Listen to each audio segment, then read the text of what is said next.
One. Thursday night edition of the Anaheim Calling podcast. We're back to discuss a couple games of the Ducks this week. Two, I don't want to call them polar opposite type games, but two fairly different games. The Ducks winning a pretty exciting shootout game on Tuesday against the Minnesota Wild, the game where they were leading 2-0 before the Wild managed to claw their way back in.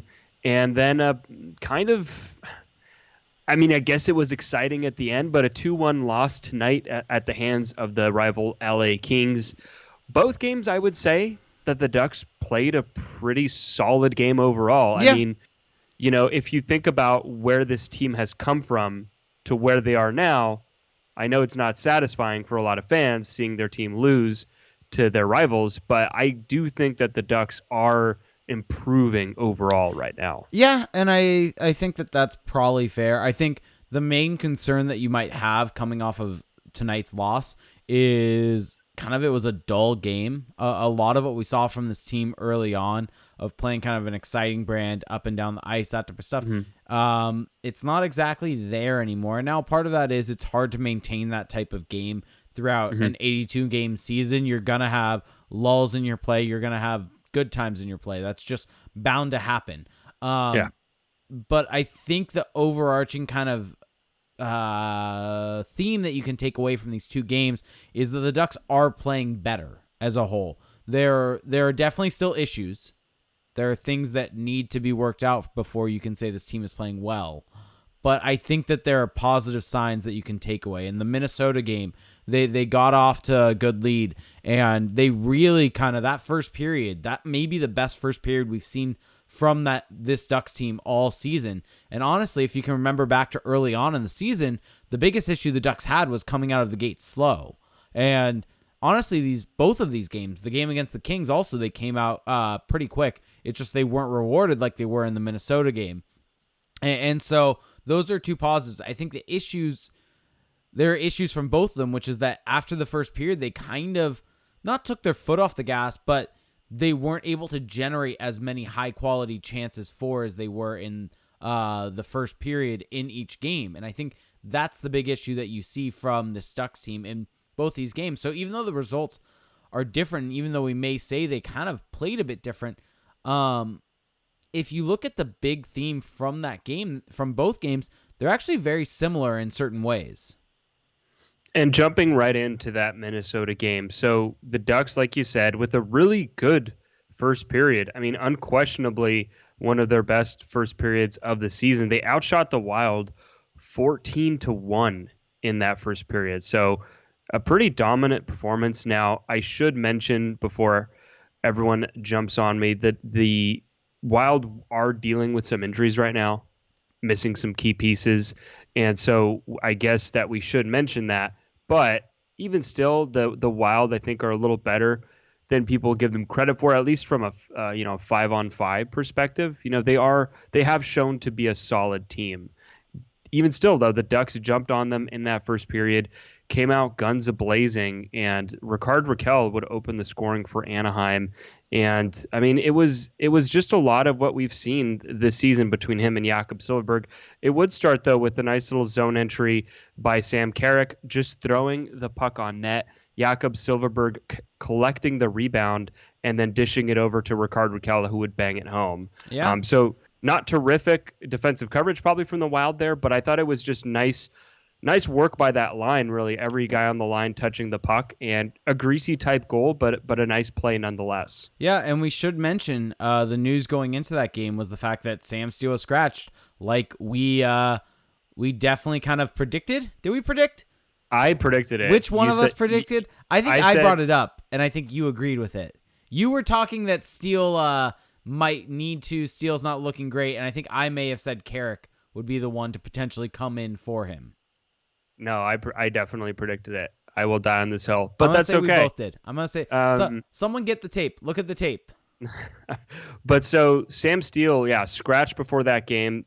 After being benched in the third period, 2 games before that, just really struggling to find his game. And Carrick, interestingly, brought in and immediately thrust between the Ducks' 2 best wingers, Silfverberg and Raquel. So I thought that was pretty interesting. But for those that may have paid attention a bit more to the goals over the past few years, Sam Carrick being on the goals was really leaned upon by Dallas Eakins. He was the first line center for San Diego and was very productive in that role. And so I think that there's definitely a pretty high level of trust between Eakins and Carrick. And I mean, he didn't do anything to disappoint, especially on that play. I mean, we'll maybe have a little more opportunity to get into this, not a whole lot, but what have you seen both from Carrick in that game and just kind of overall? I think he's done a really good job of providing puck support, providing energy on that line. And we've talked about how Raquel and Silverberg are really good at kind of doing almost everything on their own, getting their own shots and working with one another. And I think Carrick kind of fit in there by not trying to do too much. I know we've talked about wanting to get a playmaker in there, but maybe as we've gained more of a sample size, maybe that's not It's almost not needed. That's kind of what I'm going for, is that it might not be necessary. And so it's almost, Carrick kind of fits the mold of maybe what you want between Raquel and Silverberg, and a guy that's kind of going to play his role, get into the corner, get into retrieving pucks, and then getting it on their sticks. And maybe that's kind of what they need. They don't necessarily need a Ryan Getzlaf. They don't need necessarily even an Adam Henrique. They kind of generate enough offense as it is. Put someone in there that's gonna be defensively responsible. Get them the puck. Yeah, I mean, what we saw from Carrick, I think, is what that line has lacked a little bit of. And I mean, they haven't lacked a whole lot, but Carrick is more like a conduit out there. He's just always in the right spot. He moves his feet. He's more noticeable out there, maybe because he just has a shorter, choppier stride than either Steele or Henrique, but he's just more noticeable. He's quicker on the puck. Like you said, he makes the simple plays. And in that game, that was Anaheim's best line from a 5-on-5 perspective. They had a 78% expected goals for percentage. And, you see it on that goal just visually, how they were working together, and statistically, it was all there. And so it's interesting because when you look at that line, in a way, I kind of think Silverberg is the center on that line. Even though he's not actually a center, he does a lot of the dirty work in the defensive zone. He's always the one that's grinding down low, winning puck battles. And Raquel is a guy who's also pretty stout in his zone, but he's a guy who's maybe waiting for that puck a little bit more, waiting to gain some speed. And so if you just throw in another guy who maybe doesn't have as much skill, but is able to springboard that breakout a little bit more and win the battles when they get to the other side, you have maybe a bit more of a functional line. Because realistically, the puck, when those two guys on the same line, Silverberg and Raquel, the puck should probably be on their sticks most of the time. So if you have a center that's taking away from that, you're probably not utilizing them to their full potential. And so I don't think neither Jake nor I are sitting here saying Sam Carrick is the answer to Anaheim's scoring woes, but he makes sense for that line. Yeah. In a way that Sam Steele has not been able to deliver. Henrique has been good in that role, but what the Ducks are learning is that, and I think what they're hoping is that they can put Henrique on another line and just hope that it works out with Raquel and Silverberg and anyone else. And I think he's definitely exceeding what my expectations would have been for him coming into these two games, and been a pleasant surprise. Yeah, absolutely.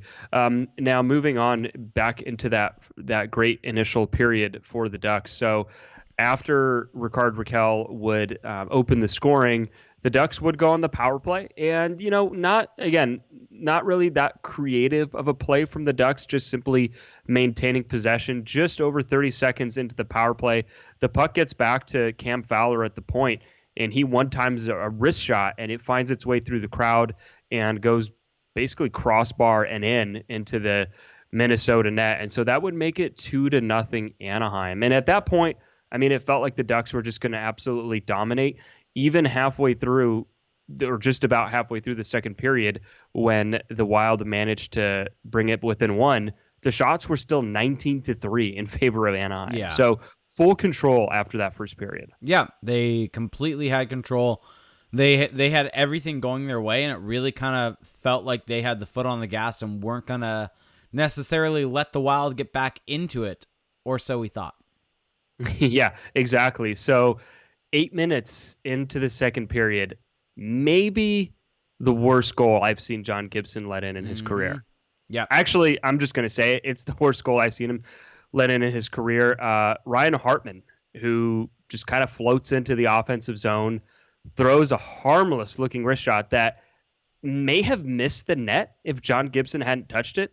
I'm not sure. I would have to look at the replay a little more closely, but it was just a total routine play for Gibson, and it hits the toe of his right pad and just finds its way into the back of the net. And that would make it a 1-goal game with the Wild doing absolutely nothing up to that point to even deserve being in the game. But John Gibson, maybe, I mean, not to give him an excuse here, but maybe just not accustomed to not having to do anything in a hockey game after a couple of years now of having to carry the team. So, I mean, what was your reaction to that goal? Not great. Let's just go with that. Yeah, not great. I think that's a kind way to put it. Now, going into the third period here as we approach our first break, or sorry, why did I think we were approaching our first break? We still have 10 more minutes. Yeah. Wow. I'm on top of efficient. it. Sorry, We're I'm efficient right now. We're efficient tonight. We're in efficiency mode. Yeah. Going to the third period though, after, it's a 1-goal game. And I think that after that Ducks hot start, I think you do see them fade a little bit. Yep. I mean, from the point where the Wild made it a 1-goal game, the shots were 19-3. And by the time that the Wild would tie it up, shots were 24-11. So I'm going to do some quick math for you here, but in that span, the shots are basically equal. Yeah. With the Wild holding a slight edge. So the Ducks' kind of territorial advantage that we had seen in the first period, it went away, and I don't think that that's really an indictment of the Ducks overall. I just think that that's how the game of hockey works. One team comes out strong, really puts its foot on the gas, and there's really not an NHL team out there that's not going to push back. That's just not how the game works. Yep. And so the second goal, though, again, it just feels like in this game specifically, something is just up with John Gibson because it's, again, one of those somewhat routine-looking plays. It's a bit more awkward of a save than one might realize, but it's still a save that you expect John Gibson to make. The puck gets chipped into Anaheim zone. Maybe most concerningly, Josh Manson loses a puck battle pretty cleanly. I mean, he just kind of gets shoved aside by Zach Parise. Although it was his first game back, and we actually had not mentioned that yet, that this was Manson's return to the Ducks lineup. They're obviously, after missing, 2 months at this point, something around there, there was going to be some rust in his game. Yeah, exactly. And I think that was it. That was the rust play that we were all kind of expecting to happen. So we'll give him a pass in that one. But Parise wins that battle and then gets it over to Ryan Donato in the slot, or at least at the top of the left circle, who just kind of fires it short side on Gibson. It's an accurate shot, to be sure, but Gibson just going in that kind of paddle down reverse VH position. And this is just a save he has to make. I don't really know what else there is to say. I think what's interesting looking at it is you look at the goal. Do you know what percentage chance of scoring Money Puck has that shot at? Without looking it up, just tell me. Well, actually, yeah. Let me try guessing. Take a guess.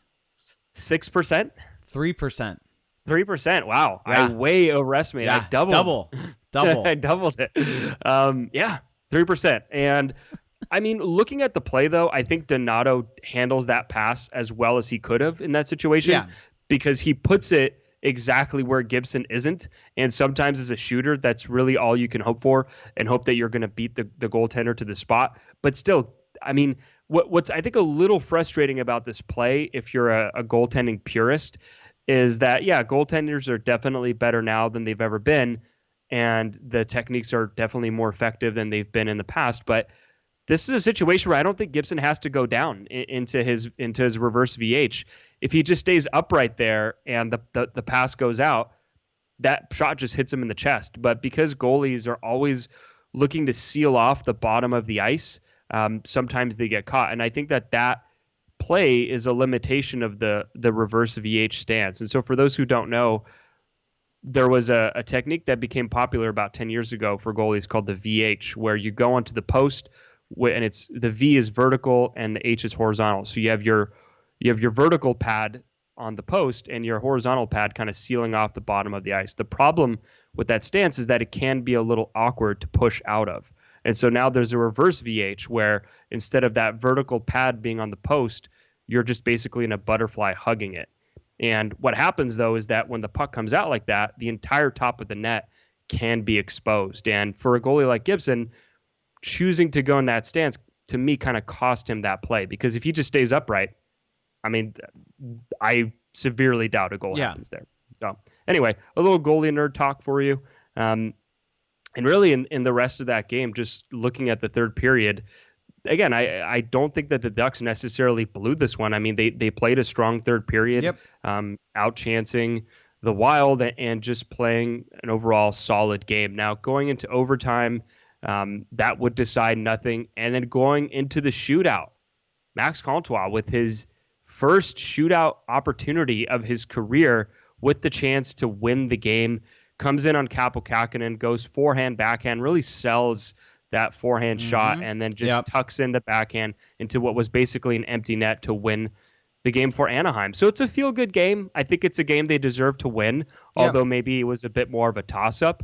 But it was a bit of a lot of positive to take away. It was a bit game. of a toss-up, but I think part of that is bound to be score effects a little bit coming into play with the Wild trailing up until midway through or early on in the third period. So usually when a team's trailing, they're going to be pushing a bit hard, especially come midway through to late in the second period, which is what we saw from the Wild. And so I think you're right. An overall feel-good win for the Ducks to be able to get a win on the road trip, go and just finally kind of break the schneid a little bit because they were kind of on a bit of a losing streak there.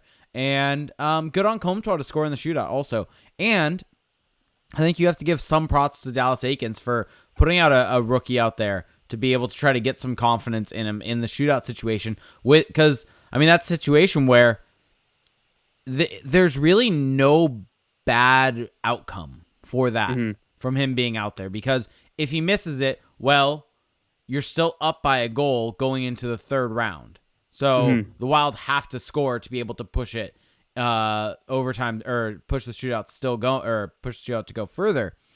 If Comtois scores, he's able to be the hero of the game, though. And so if you're trying to build up the confidence of a rookie, that's a really great spot to do it. Yeah.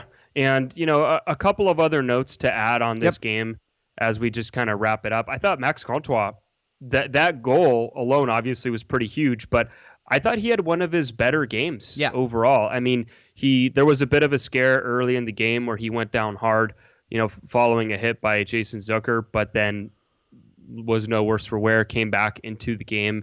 But he had a few chances throughout the night, and I just thought, and this is something that we've continued to see, he's just more noticeable lately. He just seems more involved in the play, always seems to be making plays, especially along the boards. It seems like his game is suited for the line that he's been on of late with Henrique and Kasha. He's able to find kind of some soft areas and provide some good puck support and get pucks on net.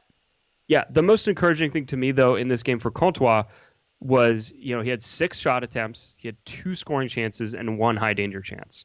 And again, the physical aspect. So he's just involved from pretty much every aspect of the game.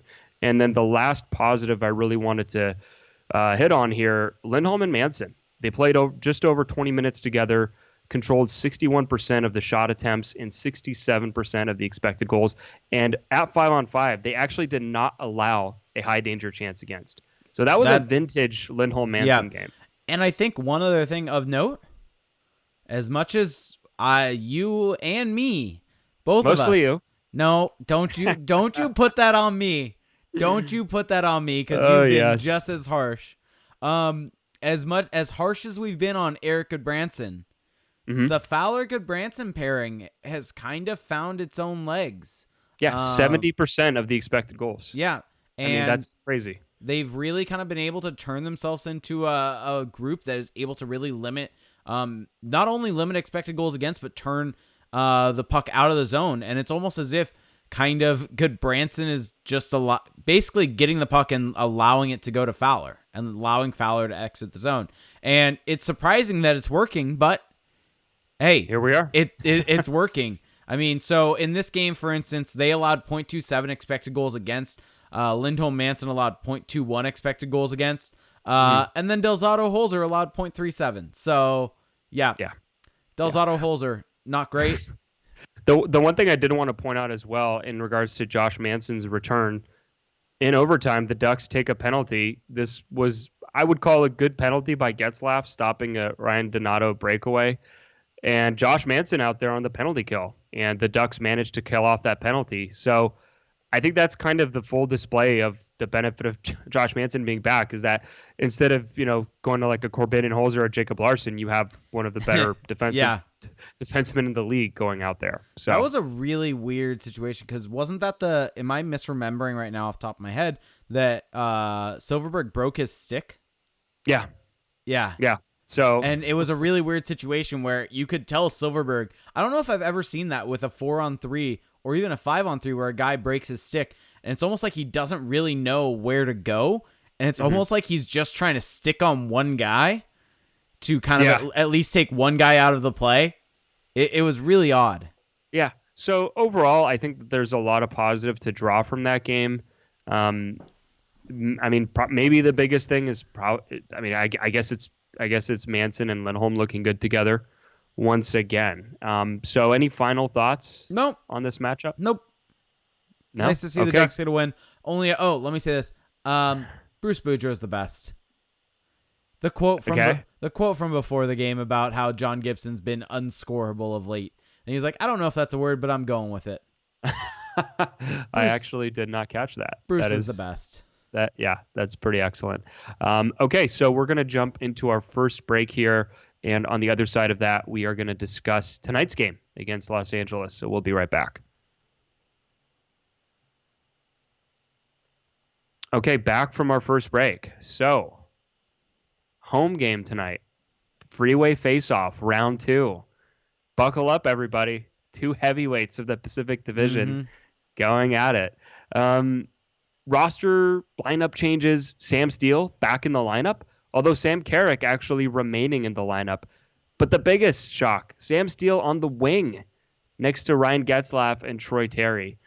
Josh Mahura would draw in the place of Michael Del Zotto, and Gibson still in net. So, I mean, let's just start there. Sam Steele on the wing. What do we make of that? Very interesting. It seems like Dallas Eakins is trying to get Steele going a little bit, trying to remove some of the defensive responsibilities from him and be able to kind of allow him to just focus on creating offense, allowing a more veteran guy like a Ryan Getzlaf to be able to create the chances, be able to kind of have the defensive responsibilities, and just allowing Sam Steele to focus on creating offense.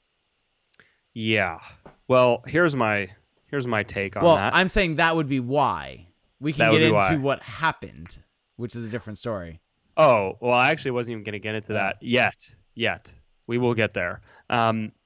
What I've noticed with Dallas Eakins and young players is that when they start struggling, and actually probably what's good, I mean, I would assume this is a sound approach, is that instead of immediately relegating them down to like the fourth line or, sending them to the press box, he just kind of dials back their responsibilities gradually. So with Sam Steele, obviously he was playing for a while there on the third line for Anaheim. And then to maybe kickstart him, he gets moved up between Raquel and Silverberg. That doesn't work out. So then he eventually gets moved back down. Then he just gets scratched altogether. And now he's on the wing. So they're really not asking a whole lot of him. And we've seen this with other players on the roster. I mean, we've seen it with Brendan Guhle. He started off the season playing next to Cam Fowler, and he pretty much became exclusively a third pairing defenseman. Jacob Larson at times. We've seen that. And there's others that, I mean, like I think Max Jones been that a little bit. So I think that's where we're at with Sam Steele. My concern, or I guess my observation here, is that this feels like the last kind of card that Dallas Eakins has to play with Sam Steele. If moving him to the wing where he has, 70% less defensive responsibility, and, he's really just being asked to kind of be a presence next to Getzlaf and Terry, if that doesn't get him going or he's not fulfilling that role, I don't really know what other card Dallas Eakins has left to play there. The only other card that he has left to play is to send him down. Well, that's kind of what I'm getting at here is at the NHL level, I don't know what else you can really do because I don't think that they want to put him on the fourth line because the fourth line, you may disagree. You might be a hater. Why are you poking at me? You are just as much in this boat as I am. Hey, hey, that's my role here. We all have our roles. But I love how much that annoyed you. Nice. But the point being, they're not going to move him down to that fourth line because despite what the haters will say, despite what the Jake Rudolph will say, the fourth line has been productive. Sure. It's been doing its job. And so there's not really this other role for him left to play. And I don't think that they're interested in having him be in the press box every other game. So I'm going to go out on a limb here. It's probably actually not at all on a limb. I think he's going to be sent down fairly soon.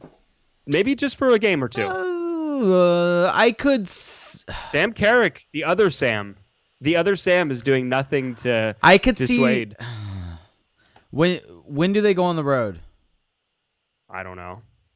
That you're asking a lot of me there. You're asking me to know beyond what I'm doing for breakfast tomorrow. That's a good point. I can barely think ahead to tomorrow. They go on the road next Tuesday. They're doing an Eastern swing. Yeah, next Tuesday they're in Philadelphia. I could see him getting the game against the Rangers and then making the decision if they want to send him down. Yeah, maybe keep him home for that week. So I just think that's where it's trending. Maybe Sam Steele scores a couple goals against the Rangers and, makes Dallas Eakins think he should remain in the lineup. But I feel like that's where we're at. He needs a game like that to prove himself. And there's nothing wrong with that. I mean, we saw Dallas Eakins kind of do a similar thing with Troy Terry. Didn't send him down, but scratched him after kind of giving him a bunch of different opportunities. And I think Troy Terry has looked better since that time. Yeah. We saw that with Max Jones. Max Jones got sent down, looked better. Max Comtois got sent down, came back looking a lot better. So it might just be Sam Steele's turn, and I don't really think there's any shame in that. No. I'm not saying that to cast doubt on his potential. I mean, I just think that's where this team is at. And we also talked about it last year a fair amount with Terry, with him getting sent down. Because you have to remember, Terry I think is 1 year older than Sam Steele, and so we look at how college. What? College. Yeah. And the fact that Terry last year had to be sent down to really kind of find his game. So expecting that from Sam Steele in the same way we expected of Max Jones isn't kind of that out of the ordinary.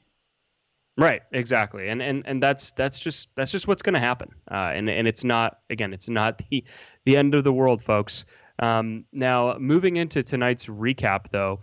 So early in the game, I mean, a couple different things that I wanted to point out. Troy Terry with a really good chance in the slot. And instead of just shoveling the puck on net, tries to dangle between two defenders. This is a trend that we're just kind of seeing from Terry that he's going to have to correct.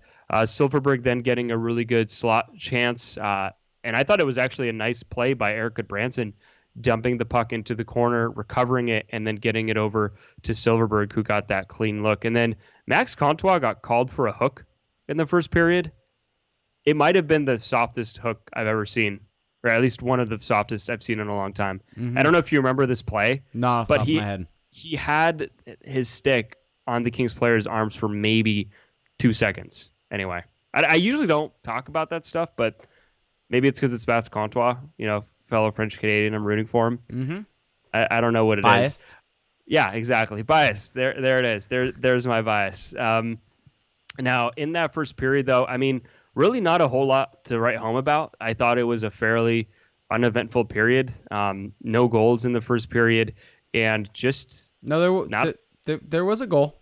Or sorry, yes, there was a goal, but it was not memorable from an Anaheim perspective, and that would be Matt Luff. What's with all the Luff puns?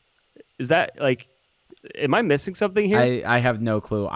If you would have told me that he was an NHLer or asked me if he was an NHLer or not, if that was the name of an NHLer, I would have honestly, it would have been 50-50 for me. Yeah, so I honestly forgot this goal because it happened with just about a minute left, and this was just a totally uneventful period. But a point shot goes to the front of the net for Anaheim, and John Gibson actually makes a really nice kick save to stop the rebound. But then that rebound comes back out, and Josh Manson and Hampus Lindholm, just kind of a bang-bang play, aren't able to clear out the front of the net. It happens. And then Matt Luff just finds that loose puck and bangs it home. Now, really, I think where the game kind of turned against Anaheim's favor was the second goal of the night. And this would come after Adam Henrique would take just maybe one of the worst penalties we've seen this season. While killing a penalty also. Yeah, holding Anze Kopitar, just bear hugging him. Yeah. Is that an apt description of the play? Fully arms wrapped around him. And with the referee standing right there. A big trend this season has been us talking about discipline in various different fashions. Well, but especially just like brutal lack of that's not like a hustle play gone wrong or saving a goal or keeping your stick on the ice. This is maybe a dicey call, just going against the Ducks. This is just obvious. Yeah, exactly. I mean, if you disagree, I'd love to hear if you're listening and disagree, I would love to hear your counter to that, but this is just a bad play. Yeah, this is that is such an easy call to make on Henrique. Now, let me ask you this. What was worse, the penalty or the goal? Because the goal was pretty questionable as well. The Kings win the faceoff. The puck gets back to the point where Drew Doughty is able to control it, and the two Anaheim forwards just kind of draw out to the slot, kind of up closer to the point. And then from there, it was not two forwards. It was Lindholm and Getzlaf. Yeah. Doughty just threads the needle. Josh Manson absolutely forgets that there is a fifth guy on the ice, I guess. I mean, and Manson's going for his man in front of the net. He's going to Dustin Brown, so you can't totally fault him.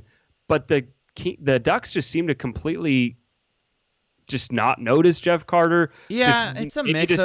It's a mix. I think this is a bit of a set play though by the Kings, where they know that it's a 5-on-3, and the three Anaheim skaters are going to have to account for the point shot if they lose the faceoff, and so that the two guys are going to come out there, and then from there you can basically just have Jeff Carter move about 5 feet from the faceoff die and just almost stay where he was.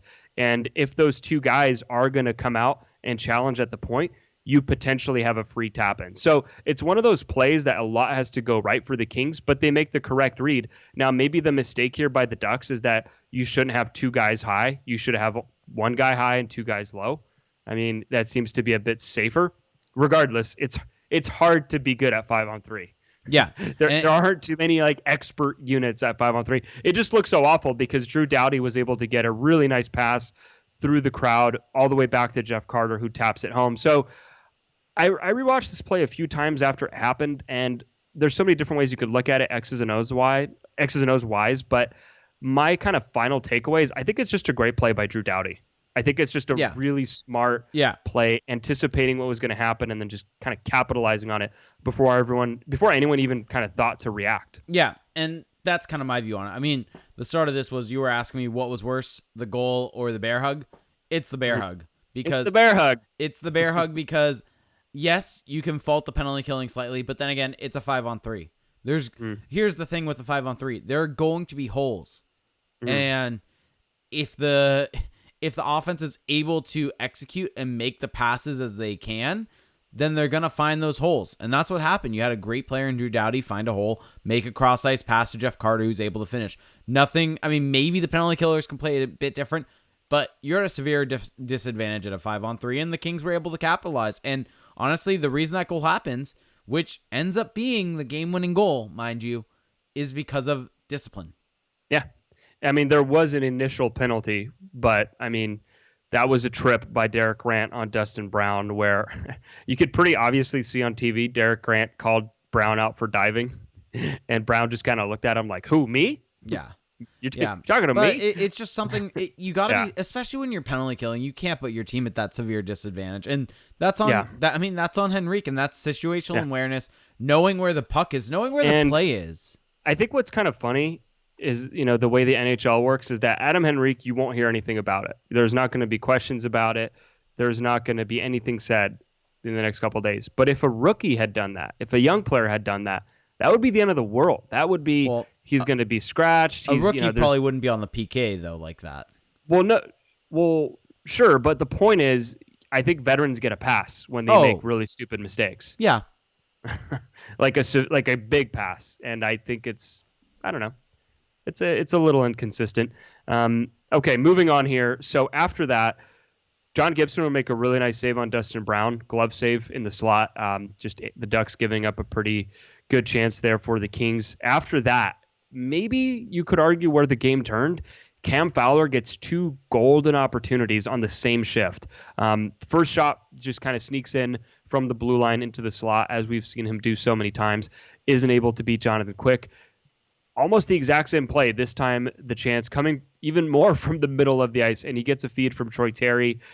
He shoots it on net. It seems to beat Jonathan Quick. It actually does beat Jonathan Quick, but the puck just sits there in the blue paint, maybe 5 inches from the goal line, and the Kings are able to jump all over it and make sure that it stays out. And so, I mean, if Cam Fowler hits on one of those, I don't know, maybe it's a different outcome. Yeah, and you forgot to mention who fed him with the beautiful. I did. You did? I did mention it. Damn. Like I made a point of mentioning it. I got distracted for a quick second by our chat. I made sure to mention it. Got distracted for a quick second, and that's what happens. Great feed by Troy Terry. Great shot by Cam Fowler, and just doesn't find. I mean, sometimes it's just going to be one of those games where the bounces don't go your way. Yeah. I mean, that's the equivalent. The first goal of the game for the Kings was essentially a very similar type of play, with the puck just ending up squirting away from John Gibson, and the Kings were able to bury it. This was a similar situation with the puck just not coming loose, and that's gonna happen. Absolutely, and that's the thing, is that, you know, games like these where the team struggles to score and it ends up looking real bad, there's going to be the narratives of how the team can't score, of how they struggle offensively. And I think that that's largely true this season. But I think in a game like this, Jonathan Quick just reverted back into playoff MVP mode, because he has not been good this season. This was kind of an anomaly for him this year. Now, later in that second period, we would see Adam Henrique for brief stretches on a line with Ryan Getzlaf. So Dallas Eakins loves him some Henrique Getzlaf combination, and he just can't get enough. I mean, it's not a terrible idea. It's just odd. I don't know, and especially in the second period. And then we would see a pretty good fight. I know you don't like fights, but there was a really good fight between Nick Deslauriers and Curtis McDermott, where, I mean, they went at it. And they did. I think what was most hilarious was Curtis McDermott wanted to take his helmet off. Oh, and the linesman just yelled at him. Well, so did Deslauriers. Deslauriers was telling him, like, hey, man, you know, and what's funny is that you and I were talking before the show about the icing rule and how, you know, that's been around for a long time now. The rule of you have to keep your helmet on to fight has been around for at least 5 years. Yeah. So I'm not really sure what McDermott was thinking there. Well, because there used to be a thing. I remember when this rule first came into play. They could both agree to take it off. No. No. But I remember when they first tried to implement this rule, a workaround two guys had was they both unhooked their helmets and then took each other's helmet off. Yeah. But, so for those of you out there that don't know why, that can't make it so obvious. Well, for those of you out there that don't know why, or saying, well, why would they leave the helmet on? It leaves them open to breaking their hand or not landing punches. They'll mess up their hands even worse with the helmet actually there with the visor. Well, no, but that's my point, is that some people will say that they'll mess up their hands if both guys leave their helmet on, so why would they not let them take it off? The main reason why, for those of you out there wondering, is that essentially it goes back to George Parros when he was in Montreal. When you have your helmet off and then you're in a fight, you get off balance real quick. So his helmet was on for that. It was? I thought it was off. But he had no visor, so that's like a separate issue. No, I thought he fell backwards. No, he fell on his face. That's actually the whole thing. He like fell flat on his face. Regardless, it's the same thing of you get off balance and you fall, your head can whiplash into the ice. And so it's not great when you have a helmet on in the first place, but if you don't have a helmet on and your head whiplashes into the ice, that's not a good thing at all. And so, no, I mean, there's not a lot of give to ice. And so that's why this rule is in place. That's why it's important. If the helmet does come off during the fight, it comes off, but the referee and linesman are instructed to have guys not take it off, or else they're going to jump in and stop the fight. Yeah. And so it was a great fight. Deslauriers, I'll give a decision win to McDermott. He landed more shots, and Deslauriers was kind of getting jostled around there at the end. A little bit of a different weight class. Yeah, just a little bit. Just a little bit. Curtis McDermott, Is a well over big 200 guy. pounds. Yeah. Third period, though, this one is for the haters. Derek Grant, bring it within one goal on the power play. By the Yeah. way, we who had been so critical of Yeah. Derek Grant being on the power play. He should have just turned around and looked at me after scoring. Although, to be fair, how many players in the NHL do you think can score on this type of shot? A lot. Exactly. It wasn't a here's the thing, folks. And I'm not saying this to be critical because more power to him for scoring. That's not a well, hold on. Let's get into the goal just fine, to kind of fine. So Fine. Ducks are controlling in the offensive zone. They get it back to the wall. Max Comtois makes a nice little feed to get into the slot. I think half the battle now, I think in the modern power play, is getting into the slot so that you can draw the attention. He gets it to Jakob Sillerberg, who then just dishes it back out to Derek Grant, and the Kings are kind of just caught puck watching. And Grant is about as wide open as you'll ever be. And he actually shoots it towards the middle of the net. Like he shoots it against the grain, giving Jonathan Quick an opportunity to stop it. And Quick even got a piece of it. And it's funny because in his post-game interview, Dallas Eakins said, "Oh yeah, Jonathan Quick even got a piece of that goal we scored. That's how good he was tonight." It's like, yeah, well, I think if it's not Derek Grant shooting there and maybe someone a little more established, he probably doesn't even have a chance at it. But you were saying. Because the shot's on the ice. It's on the ice, not elevated. And so it's one of those where, like I said, you cannot take the goal away. I'm not trying to. You are. You're a hater. You are the one that you have set me up for this. You have allowed me to dig my own grave right now, haven't you? Good on Derek Grant. And one thing actually that popped into my head after the game, thanks to one of our fellow writers in our Slack chat, Steven, was that Derek Grant may become trade bait. Uh-oh. I'm thinking 3 more years. Derek Grant rental. 3 more years. Grant 2020. No, real quick though on that, on it. If Derek Grant somehow hits, let's say 15 to 20 goals, if he's in the 15 to 20 goal range by the trade deadline, do you think you could fetch a second round or third round pick? I think third round. Third round is like best case scenario. If you package him with something else, I think he definitely increases the ceiling of what you can obtain. But I think on his own, a third rounder is probably the best you can do. I mean, is there really any team that's giving up a second rounder for Derek Grant? If he has 20 goals in this economy? I just don't see it. We'll be right back. We're going to jump into our second break here. And on the other side, we're going to give some closing thoughts and get into some listener questions. So we'll be right back. Okay, back from the second break. So, Jake, we actually haven't finished our recap of the Kings Ducks game. We should probably finish it real quick. The Grant goal was kind of the last shining moment for me for the Ducks. They definitely poured it on to end the third period, but a lot of that was just them needing to tie it, the Kings kind of sitting back on their lead. So the Ducks definitely showed some heart, some battle in that third period. I mean, the shot attempts were 22-11 in favor of the Ducks, but they couldn't really get to the middle of the ice. They couldn't really get into those dangerous spots. I mean, even with all the zone time that they had, high danger chances, they actually were out-chanced at 5-on-5 from high danger spots, 3-2, which to me is pretty telling and just kind of says a lot about where this team is at, where I think their process is improving. They're doing the right things. They're looking more just kind of put together to kind of, put it ineloquently. But even still, they're not like they're just kind of missing that last little bit, right? And maybe it's a talent thing. Maybe they will get there. But in a period where they were so active and so all over the Kings, to not be able to generate more than 2 high danger looks at 5-on-5 to me is pretty telling. Yep. Yeah. It really felt like everything was way too far to the outside. And that's my biggest issue. I mean, there was one chance where the Ducks had extended zone time and near the end of the game, and it was the Getzlaf-Raquel Terry line out there. And I think it's Raquel ends up with the puck at the point near the end of the shift and just fires it on net. And Terry's the only one in the vicinity of the net. And it's essentially all 5 Kings players have collapsed down. And so it's a completely clean look.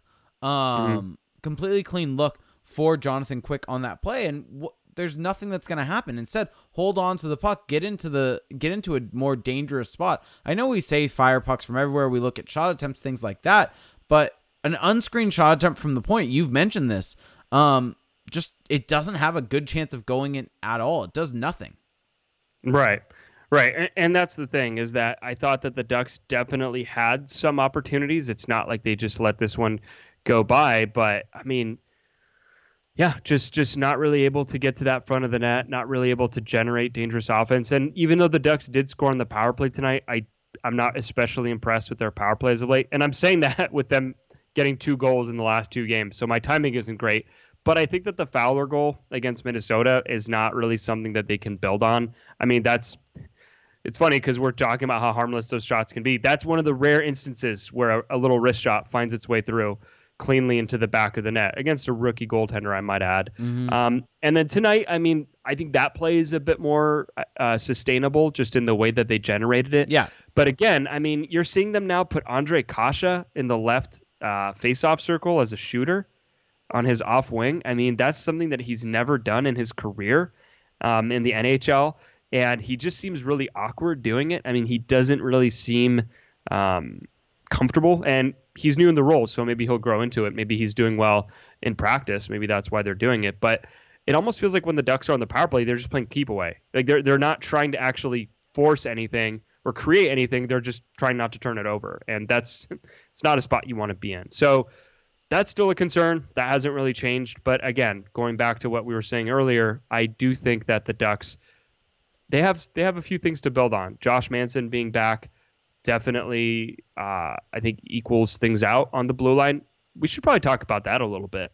What are you seeing of Josh Manson in these 2 games he's had now? I think he's starting to really kind of find his own again. I mean, yes, he was on the ice for the first goal against. Yes, but that's a scramble play. It's gonna happen, and it's not. I wouldn't really read that much into that. I think on the whole, that pairing is kind of finding their footing again, and it really just provides the Ducks a whole lot of stability on the whole. I mean, on the night, they weren't fantastic, allowing 0.75 expected goals against and only 0.51 expected goals for.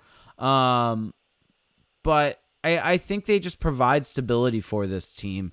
And it, as we talked about when we were talking about Manson's injury, the biggest thing for it is it just kind of puts everyone in their own place.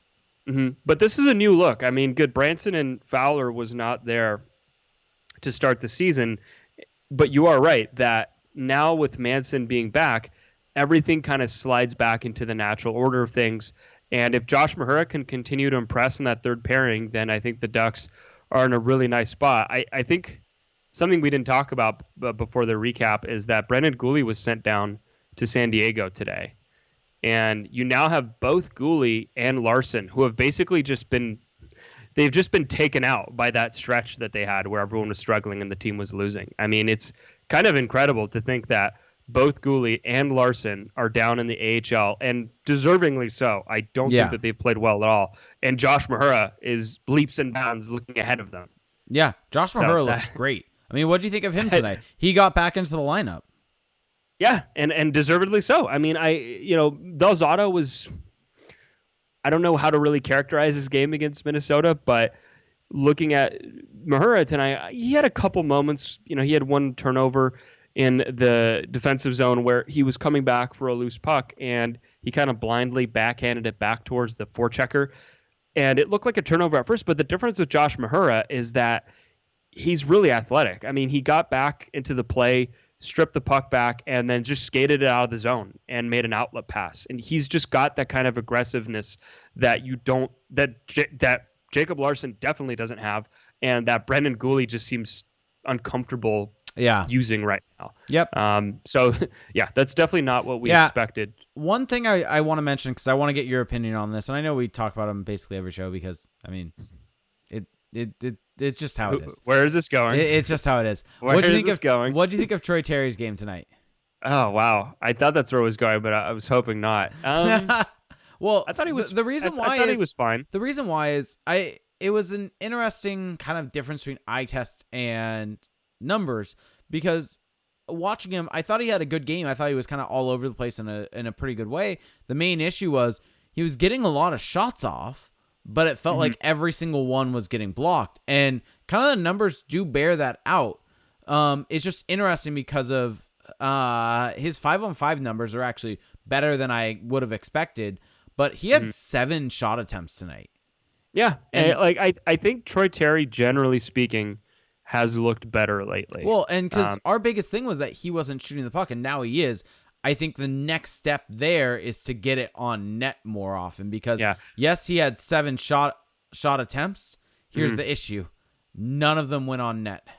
Yeah, and I would also be curious to see how many of those shot attempts came in the last few minutes of the game in the third period. He had a bunch in the second also. I do know that. Yeah, no, I think he's been fine. You know, I don't know with Troy Terry. Don't ask me right now. Don't ask me about Troy Terry right now. Okay. I mean, look, I think that he's just finding the balance right now. I think that at his core, he's a playmaker. He's a guy that can, stick handle his way out of trouble, that can create for his line mates. I think that's who he really is as a player. But I think what he's learning is at the NHL level, he's not at the point yet where he can make those kind of plays that he did in college and at the World Juniors. And that will come with time as he learns the pace of the game. And we're seeing him evolving. And I think that's the interesting thing about this season. But I think what he's learning is that dumbing his game down just a little bit is going to pay dividends in the long run. And I think that's hard to do for a player like him who's never really struggled, at least just from what we've seen at any level. Yeah. So he's learning. The Ducks are very patient with him. I will say that. I mean, he seems to have the longest leash of any of the prospects. Well, and I'm not sure why. Not because I don't think he deserves it, but I don't know what he necessarily does. I think he's looked the most dangerous. Yeah. I mean, that could be it. From a purely visible perspective. I mean, statistically, Max Jones. Yeah. No, I agree. But from a pure eye test perspective, which they may be basing it off of, I think he's visibly looked the most dangerous out of them all. I think they also maybe they think he's Corey Perry. I mean, from afar, Terry and Perry, it kind of looks the same on the jersey. Maybe didn't Perry wear 61? Yeah, maybe, yeah, exactly. Like maybe they think he's Corey Perry, and that they have to have him on the right side next to Ryan Getzlaf. And then he gets back to the best, like, hey, Corey, you look a lot younger. Like, what's going on there? I mean, I have no idea. I'm all out of ideas there. I think they just really want to see him succeed. I think that they see him as kind of like the poster child of this wave of young Ducks players, and he kind of has to succeed in a way. But I think right now the young guy who's really impressing me the most, it's probably Max Comtois. I mean, it's weird because I thought he really, really struggled when he was first called up, but lately he's looked fantastic, and I think that's good because you'll think back to the preseason. I thought he had a really good preseason, and then for whatever reason came out really flat to start the year. And so maybe getting sent down to San Diego was a bit of a wake-up call. I'm not sure. But whatever it is, he's looked a lot better. And then, of course, we've talked about Josh Mahura. But so definitely a lot to be optimistic about. What did you think about the decision with about a minute 15 left in the game, something around there, where icing had just been called? Maybe it was even less. Maybe it was under a minute. No timeout? No, that's not what I'm talking about. But the fact that they send out Derek Grant to take the faceoff and take off Jakob Silfverberg. I mean, for those who can't see, I'm throwing my hands up. Yeah, they take off Jakob Silfverberg, and then another icing happens, timeout, and they pull the goalie until about a minute and a half. Well, they put Silfverberg out off the next icing and take Kasha off, and it's just it's baffling a bit. Well, I mean, has anything that Dallas Eakins has done in late game, close game situations this season really been that easy to understand? It feels like he's overthinking it a little bit. Definitely. So sorry for your boy, but just putting it out there. We got to call him like we see him. All right. Questions? Yep. Do we have any? Yes, we've got some. So people in Twitch chat, I know that you've been posting questions. If you've posted them and if you can repost them in the chat right now, that would actually be very helpful so I could find them quicker and we can get to these questions. But for those of you out there watching the recorded version of this on YouTube, yes, you can find us on YouTube by searching for the AC Pod. If you want to like and subscribe to the channel there, it will help out significantly. Like I've said, I will check out the YouTube comments if there are any. We can take a look at some stuff there. But we also have the recorded version of the show on your favorite podcast services, Spotify, everything like that. But we do a live stream of the show each and every time at twitch.tv/ACPod, where you can tune in live, help support the show. If you have Amazon Prime, you have Twitch Prime, where you can subscribe to the show. You do have to hit that subscribe button every 30 days. With that, you will get special emotes in the chat, special badge next to your name, and on busier nights, we will prioritize your questions. So we have a couple questions right now. STFU Shane asks, question for later. What do you guys think of Aiken's use of Henrique lately by switching him between center and wing? Is this a common thing throughout the NHL to move players around like that? I'll take the second part if you want to take the first part, but it's not completely common, but it's not uncommon. You're constantly seeing it's not a great sign. But we see it with Draisaitl not putting like these guys on that level. Do we want to use the Oilers as an example? But we're also going to be we can also see it with Stamkos being put onto the wing and then also being put back at center. We see it with Malkin and Crosby. And like I said, I'm not saying these guys are at that level, but those are ones that come to your mind because they are elite level talent. I don't really think much of it because I don't think Henrique really makes a ton of sense next to Getzlaf. I mean, he's more of a trigger man. I don't really know what he is. He's not really a shooter. He's not really a playmaker, but he is just kind of an established NHL talent. And I guess if you put him next to Ryan Getzlaf, that will just tend to work better than Sam Steele playing on the wing. I don't know. Just kind of throwing my hands up in the air here. I just think that when coaches do this, it's kind of a sign that there's something fundamentally not working either on that line or on other lines where they're just out of options. I don't know. And one thing to remember, though, is that with the way teams play now, where a guy necessarily is in terms of wing, center, left or right wing, it's a little interchangeable with the way they play actually in the defensive zone. You have wingers who tend to play more as a center when it comes to defensive zone responsibility. So I think it's more of from Aiken's perspective, I think it's more of a move to just get some offense from Ryan Getzlaf's line more than it is, okay, we need more defensive responsibility or whatever the case may be. I think ultimately what this specific move is about is just that Sam Steele is not delivering what Dallas Eakins wants right now. Yeah, and I don't think he really did anything on the wing. I think in the first period it was interesting. I hate to use the term invisible, but I barely noticed Sam Steele tonight, and the numbers aren't great. And being not that noticeable is not necessarily a bad thing, but he wasn't really shooting the puck. He actually had an opportunity. I believe it was in the second period. Yeah. He got a great feed in front, had all the time and space in the world, and didn't shoot it. He passed it. Well, he should have taken the one-timer there because it was a great cross-ice feed from Getzlaf. I think he's just, yeah. They went high to low across ice, and instead he tried to feed it to Terry in front of the net. Yeah, I mean, hey, maybe if he pulls off the pass and they score there, we're not saying anything about it. But on the flip side, I think that the methodology there, especially for a guy who's struggling, has to be just rip it and think about it later. Yeah. I think that's just kind of a sign of the times for him. So Bonnie has a question for us. Says, on Corbinian and Holzer, we just excuse his errors and move on to other players. Why aren't we more frustrated that he's still there? We've been frustrated. We've talked about him being bad. At this point, it almost just is what it is. I don't think we necessarily just shrug it off. I mean, no. He hasn't been good for, I don't know, majority of the games. Yeah, or of his tenure in Anaheim. I mean, when has he ever been good? But for whatever reason, coaches love him. I mean, Randy Carlyle liked him a lot. Dallas Eakins adores him because he's the sixth defenseman. Literally never comes out of the lineup. Now, how much of that is a product of the fact that this team has no other right shot defenseman? Yeah. I mean, that's maybe more of a Bob Murray issue, but regardless. Potentially.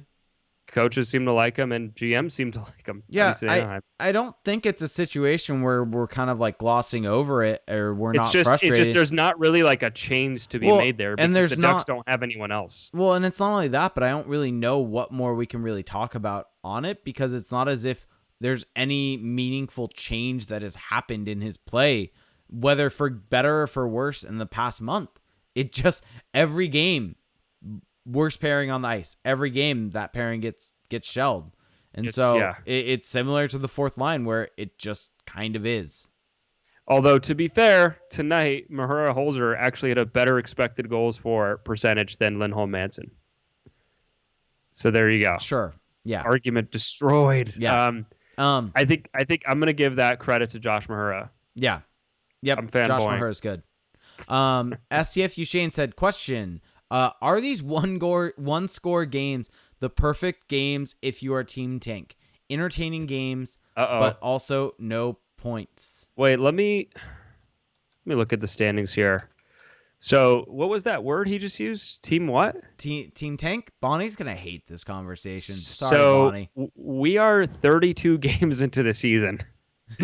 We have not even made it halfway through, and the T word is being brought out. Hey, this time it wasn't by me. It wasn't by me. Oh yeah, I'm not putting it on you, to be clear. I'm just saying we're hearing about it.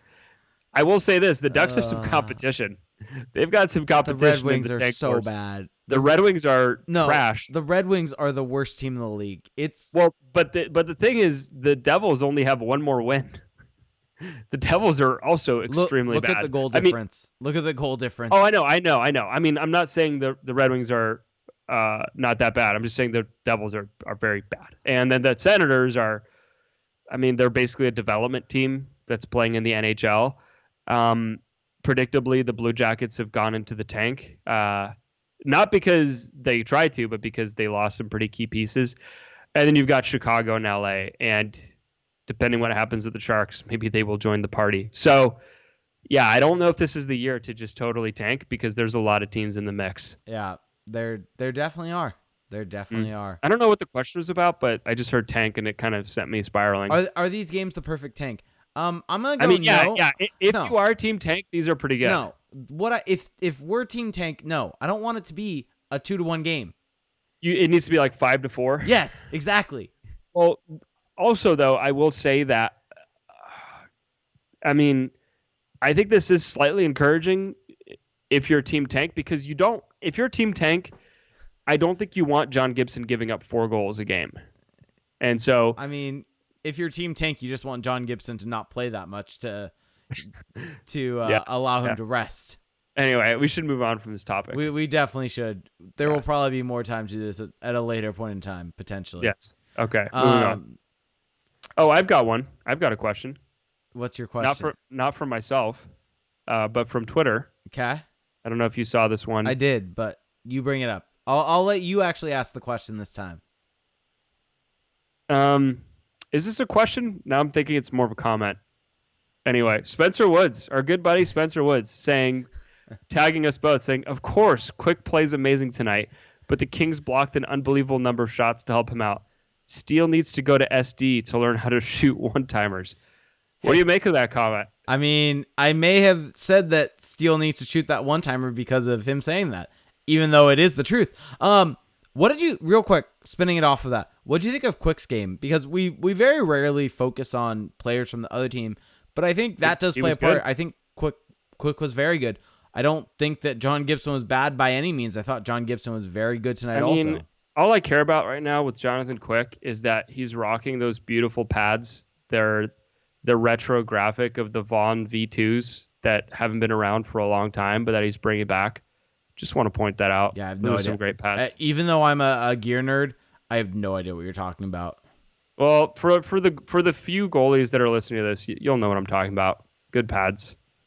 Yeah. Anyway, but one thing I didn't want to say though about the Kings is that they're not that bad. I mean, they're well coached. I think Todd McClellan has them playing a responsible game. They just don't have a lot of talent. They've gotten poor goaltending all season, except for tonight. They don't really play this like irresponsible game where they're giving up chances like No. this traditional bad team. They just don't have a lot of upside on their roster. Yeah. But I think that they're fine. They're kind of a tough matchup for the Ducks because they're not really going to beat themselves necessarily, and the Ducks they need the other team to make a couple mistakes to jump on. Whether it's off the rush or a bounce to really kind of get in the groove. And the Kings, at least in the 2 games we've seen, don't really tend to do that. So yeah, something to think about. Real quick, want to give a shout out. We just had 2 people in our chat right now, Brandon Pineda 244 and Lockdown Late Night, both resubscribed. Brandon Pineda subscribed for this would be his 4th month, and Lockdown Late Night subscribed for his 8th month. So thank you guys so much for that. And I guess it's probably about time to wrap it up. Unless anyone out there has more questions, throw them in. We'll try to get to them as we're kind of starting to wrap this thing up. But I do want to mention, we had a couple people in our Discord chat on our Patreon mention that they'd be very happy for us to make the last 45 minutes of STFU Shane also, I guess, resubbed earlier. I have missed it because my tracking software was down until about 30 minutes ago. Sorry about that, Shane. But we had some people, including Shane, I believe, saying they would like us to start talking about more Star Wars on our Patreon episode. If the last 30 minutes were all Star Wars, they'd love that. So, having said that, when are you going to see The Rise of Skywalker? Well, hold on. We've got one last question. Lockdown Late Night. If you could get Mantha or Larkin from the Red Wings, who would you take and why? Ooh. Do you have a response? Mantha or Larkin? Ooh, Mantha. Really? I think Just like that? I think Mantha's the better player. Yeah, and he's also younger. Although I don't think he's younger by that much. Let me just quickly look it up here. So Anthony Mantha, what the heck? Why can't I find his age? Yeah, he's 25, so he's not really that young in terms of NHL players. Dylan Larkin's actually younger. Wow. It feels like Dylan Larkin has been in the NHL forever. It does. He's only 23. Give me Larkin. I'm going the other way here. You're going for the center? I'm zagging while you're zigging. Yeah. Oh, I forgot. Actually, absolutely Larkin. What the heck? Yeah, Dylan Larkin is actually very good, and his cap hit might be a little high, but he's locked up for the next 4 years. And he's actually, so I'm going to just go even further here. He's actually the kind of player the Ducks should probably be targeting because he's only 23, he's locked up, and he's like very clearly a good NHL player. Like he fits their window. So yeah, to answer your question, Lockdown, I would definitely go with Dylan Larkin. Okay. So back to what I was saying. When are you going to see The Rise of Skywalker? Probably when it comes out. When does it come out? Next Thursday. Oh, yeah. Probably next week because or the week after. We still have one more Patreon episode to go this month. Oh, yeah. We could do a reaction. A reaction to Rise of Skywalker along with, I think we're planning on doing some sort of all-decade type situation. We should do a Revenge of the Sith review. No. I don't want to talk about Revenge of the Sith at 1 a.m. again. Oh, my God. That was the worst. Arguing about Anakin's turn at 1 a.m. Oh, God. Why did we do that? Okay, let's get back to Rise of Skywalker. So, yeah, we should do that. We should definitely do that. We'll do half all decade for the Ducks, and then we'll do half Star Wars review. There we go. So, if you want to listen to that and our previous episode, check out patreon.com/acpod. So, for $1 a month, that's it. Just $1 a month. So like 1/5 of a small Starbucks coffee, you get access to our patrons exclusive Discord chat. So during the games, we do a fun chat where we kind of just joke around. We have some fun. We actually have some constructive conversation about the team, about different lineups, things like that. But we also joke around quite a bit. We complain, which is kind of fun as well. And then for $5 a month, you get 2 bonus episodes, which, like Jake just mentioned, we go in a much further scope. We actually, I would even argue our scope is on a galactic level. We go and talk about Galactic level. Yeah. Sorry, is that not Star Wars? Anyway, so this is well off the rails. We talk about the rest of the league. We talk about other teams. We go a bit more in depth on the Ducks. I don't know if that's even possible considering how we do this show. And then the latest trend, I think it's because there's a new movie coming out and with The Mandalorian, which I still have not caught up on, so don't spoil it like you tried to last week. But Han Solo. Maybe, dude, stop. If there are, because there's so many Star Wars out lately, we've been doing that and people seem to be enjoying that. So that's at patreon.com/acpod. Now, if you do not want to pay any money, well, very understandable. It is the holidays, so money's a little tight. You want to spend it on your family, travel, food. I'm realizing I spend a lot of money this time of year, and it's not bad, right? Because it's for a good cause. But nevertheless, money's a little tight. So a really easy way to support the show that's completely free and that is also extremely long-lasting is to leave a review on Apple Podcasts. And you could just search up Anaheim Calling, and it will take you there. It takes a couple minutes, and then you're done. We got a really nice one from A. Mayhew on Tuesday. The title of the review, amazing podcast, 5 stars. I'm a new fan to hockey, looking around to take in as much info as I can, and this podcast is made very well, organized, well-paced, and great chemistry between the hosts. Wow. Thank you so much. That is...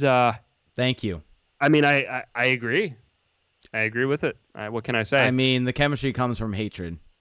Yeah. Chemistry. I mean, chemistry can mean anything. Different elements can react negatively with each other in chemistry. It can lead to explosions. We definitely do not like each other at all. The volcano project they make you do in elementary school. That's the show. Would you like to go back in your memory bank and try to explain how that whole thing happens? Oh no, pass. hard pass. But yeah, so leave a review there. It's really appreciated, and also, like I said, it's a one and done type deal. Now, you can also check us out if you're not on Apple Podcasts on Spotify. You can also go on YouTube, like Jake already talked about, and Stitcher. Did you bring up YouTube actually? I don't think you did. Well, yeah, I did. We're on YouTube, so check us out there. Make sure to check out AnaheimCalling.com, at Anaheim Calling on Twitter. Jake is on Twitter at RainierGames91. Let's see. I think we need a new segment of what is the latest thing Jake has tweeted. Let's see. Okay, this is a good one, actually. These 3 tweets really encapsulate Jake's Twitter. I don't like this. I don't like this. What a feed by Terry. So this great score chance from Cam Fowler, but the tweet is what a feed by Terry, and so close from Cam. Next tweet. Wait. I was expecting you to just grill me for saying Cam. That's a little more common among Ducks fans, so I'm not going to roast you on that. Also, that is such a dumb play by Henrique. I love how you start with also when it's not even like a thread. Just also that it's But my favorite one of the night. No. The reason why there was an also was it came right after I had tweeted out something about the goal. My 2 favorite tweets though recently.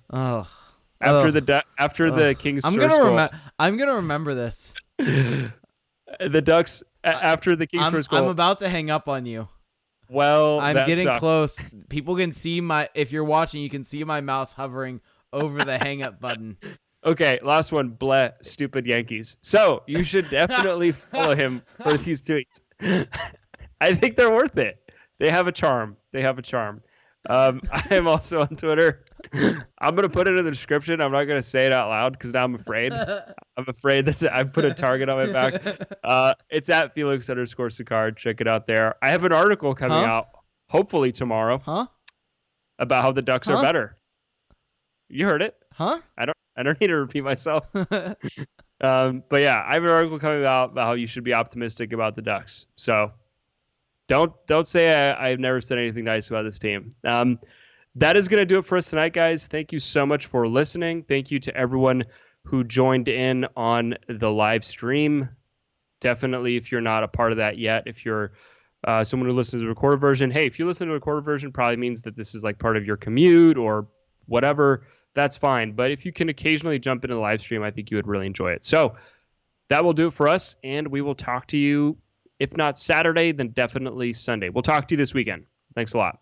Bye.